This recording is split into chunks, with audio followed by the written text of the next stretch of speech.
Olá, turma, tudo bem? Bora para a nossa leitura, para mais um dia, né? Com a palavra. Vamos orar e entregar esse momento para o Senhor e a gente já começa a nossa leitura de hoje.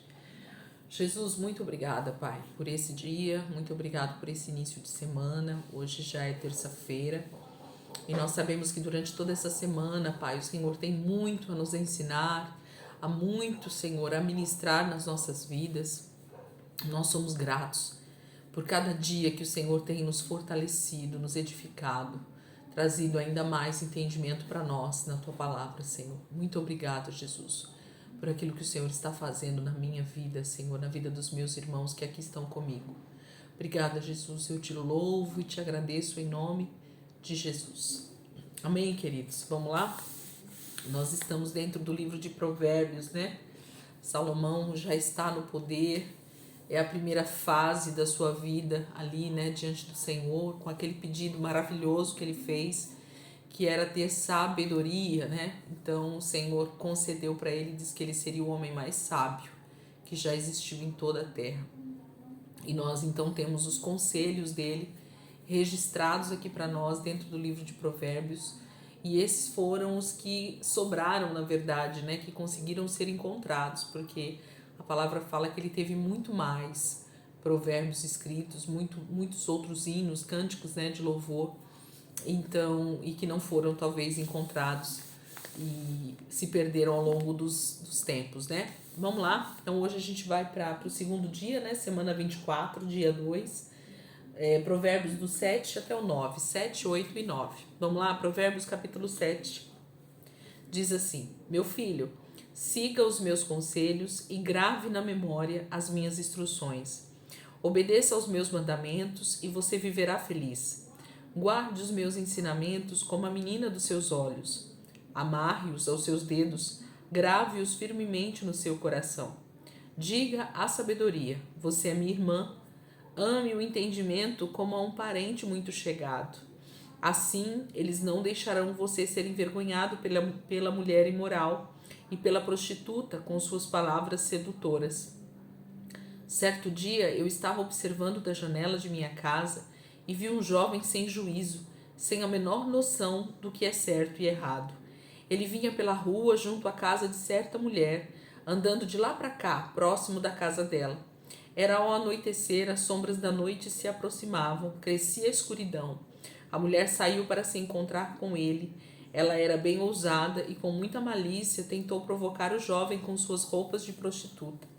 Ela era vulgar e atrevida, uma mulher que nunca para em casa. Ora está na rua, ora nas praças, ora nas esquinas, à espreita de homens para serem seus amantes. Ela se aproximou do jovem, beijou e disse muito cinicamente: Tenho em casa a carne das ofertas de paz que hoje preparei no templo para cumprir os meus votos. Por isso vim procurá-lo e de repente você apareceu. Minha cama está coberta com lindos lençóis de linho colorido importados do Egito. Minha cama está perfumada com mirra, aloés e canela. Venha, vamos nos embriagar de carícias até o amanhecer. Gozemos das delícias do amor. Meu marido não está em casa, saiu para uma longa viagem, e pela quantidade de prata que levou não voltará antes da lua cheia. Assim, ela seduziu o jovem com suas palavras e o atraiu com sua conversa doce e mentirosa. Imediatamente, ele acompanhou como um boi que caminha para o matadouro, ou como a corça que cai numa armadilha, e espera apenas a morte quando a flecha se atravesse o fígado, ou como um pássaro que entra no alçapão, sem saber que nunca sairá vivo de lá. Então, meu filho, ouça meus conselhos e obedeça às minhas instruções. Não permita que o seu coração se volte para os caminhos dela. Não fique pensando nela, nem se aproxime dos lugares que ela frequenta, porque ela já destruiu a vida de muitos jovens. Muitos já perderam a vida por causa dela. A casa onde ela recebe seus amantes é o caminho que desce para a sepultura e o reino dos mortos. Capítulo 7, então, fala dessa ilustração, né, que Salomão faz a respeito de uma possível uma visão que ele teve, né? Ele fala que ele estava na sua varanda, vamos dizer assim, e ele vê essa situação com esse jovem, com essa moça, com essa prostituta, né? E ela então consegue levá-lo para a morte, na verdade, né?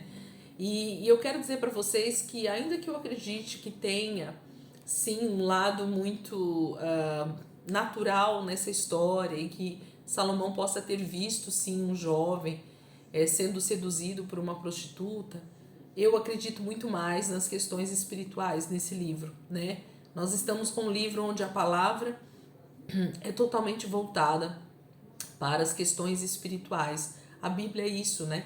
Então, ainda que ela contenha histórias aparentemente naturais, histórias de homens, mulheres, prostitutas e tudo mais, a gente tem a parte espiritual em tudo isso. E a gente precisa tentar pedir ao Espírito Santo que cada dia mais nos mostre, traga luz a isso. E eu tenho quase certeza que isso está falando muito mais de uma questão de prostituição espiritual, de sermos levados a nos prostituir com outros deuses, a comer alimentos, né, sacrificados a ídolos, como a prostituta aqui mesmo oferece para ele também. Então eu acredito que tenha mais a ver com essa questão da sedução para não adorar a Deus, para adorar outros deuses, do que a questão simplesmente natural de um homem e de uma mulher. Mas a gente vai aí caminhando dentro da palavra e compreendendo algumas coisas. Deixa o Espírito Santo, meu irmão, minha irmã, ministrar a tua vida cada dia mais. Peça a Ele, fala: Espírito Santo, ministra, me ensina a palavra, e Ele vai te ensinar. Capítulo 8. Ouça, você não está ouvindo a sabedoria chamar? Não ouve o discernimento da vida, convidando a todos no alto dos montes, nas estradas e encruzilhadas, nas praças e ruas da cidade? A porta de cada casa, a entrada da cidade, porta adentro? Ouça bem o que ela diz. Escutem bem, homens, eu clamo. A todos levanto a minha voz. Vocês, inexperientes, procurem entender a prudência. Vocês, tolos, a verdadeira compreensão.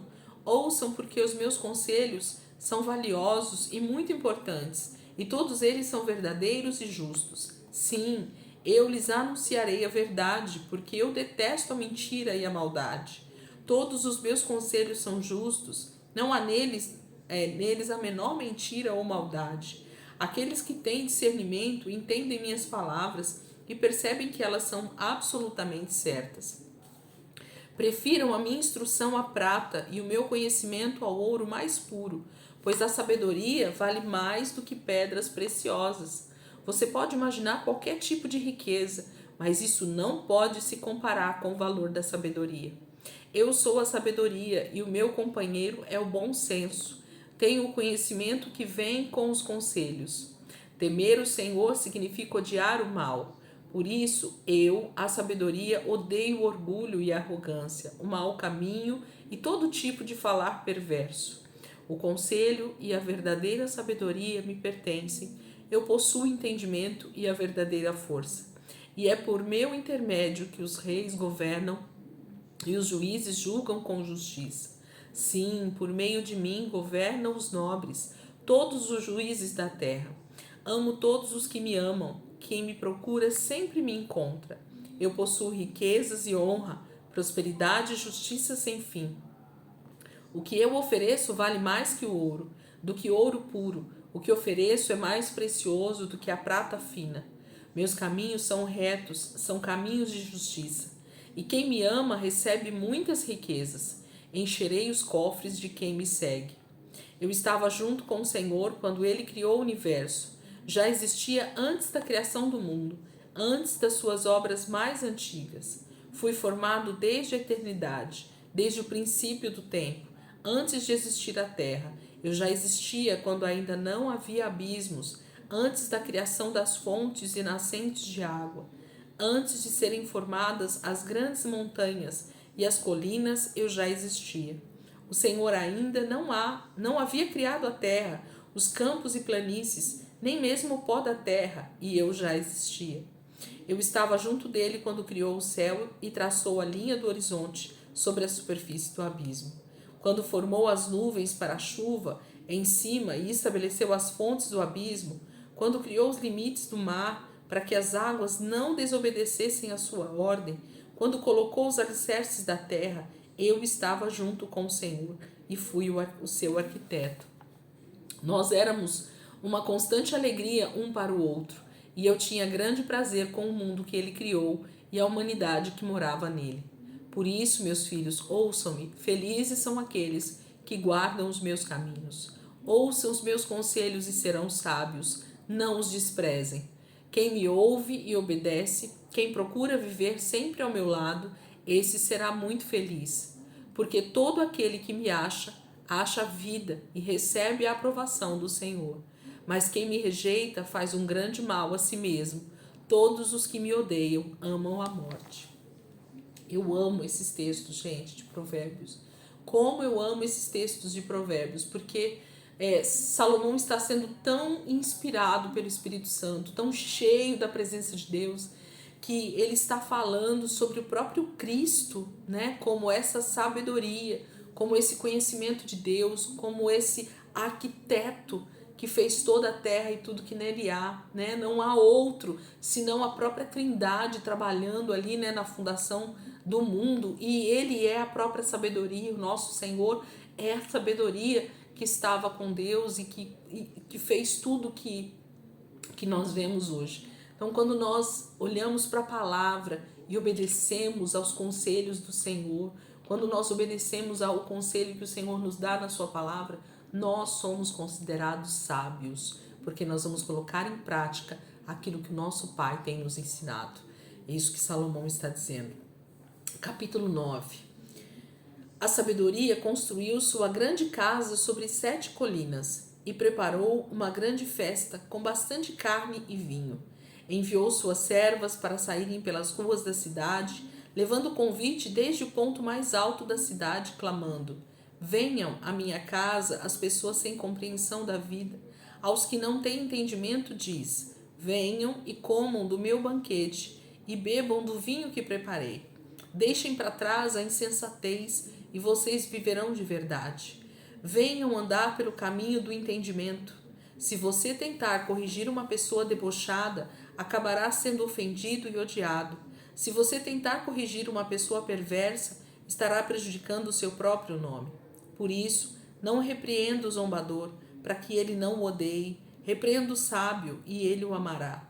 Ensine a pessoa sábia, e ela será ainda mais sábia. Ensine o justo, e ele crescerá em entendimento. O temor do Senhor é a chave da sabedoria, e o conhecimento do santo é a verdadeira compreensão da vida. Porque por meu intermédio se multiplicarão os seus dias, e os anos de vida se acrescentarão. E lembre-se que a sabedoria só traz benefícios, você mesmo tira proveito dela. Se por outro lado você preferir zombar dela, sofrerá as consequências. A loucura parece uma mulher dominada pelo fogo da paixão, que nada sabe nem deseja saber. Fica sentada à porta de sua casa ou senta no ponto mais alto da cidade, toma uma cadeira e faz propostas aos que passam por ali e tratam de seus negócios. E ela diz: venham todos os inexperientes. E aos que não têm bom senso, ela diz: a bebida roubada é mais doce. O pão roubado, que é comido às escondidas, é muito mais saboroso. E muitos vão atrás dela sem saber que estão caminhando para as sombras da morte e que os convidados da loucura já estão nas profundezas da sepultura. É nítido, né? O chamado de Salomão a esse entendimento a respeito de tudo aquilo que é bom e tudo aquilo que é sem bom senso, tudo aquilo que é reto, tudo aquilo que é justo, tudo aquilo que está debaixo do conselho do Senhor e tudo aquilo que está debaixo de morte, de destruição, né? De morte eterna. Por isso fala nas profundezas da sepultura, né?